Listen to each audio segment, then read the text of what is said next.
May narinig ako na trigger.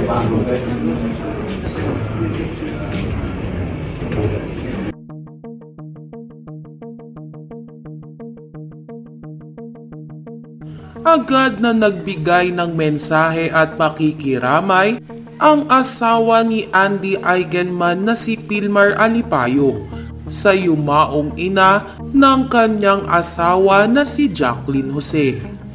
Kagabi sa unang burol ni Miss Jacqueline ay marami ang naghahanap sa asawa ni Andy.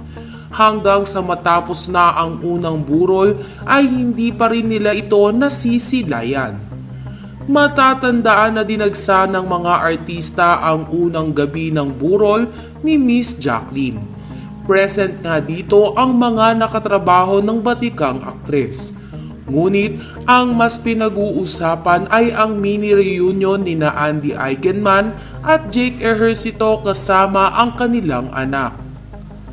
Samantala, agad naman na nag-post ng pakikiramay si Pilmar sa kanyang social media account matapos siyang hanapin sa unang burol ni Miss Jacqueline Jose. Ayon sa post ni Pilmar, kaakibat ang litrato nila kasama ang yumaong biyenan. One of my favorite group photos. Family, everything, always. Gayunpaman, ang nakikitang dahilan ng netizen kung bakit hindi nakapunta si Pilmar Alipayo sa first week ni Miss Jacqueline Jose ay dahil punong abala ito sa mga business nila ni Andy sa Siargao.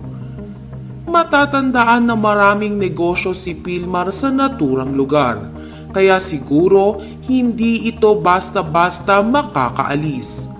Ngunit asahan naman na sa mga susunod na araw ay magpupunta na ito sa burol ni Jacqueline Jose dahil alam niya na kailangan ngayon ng kanyang asawa ng suporta at gabay.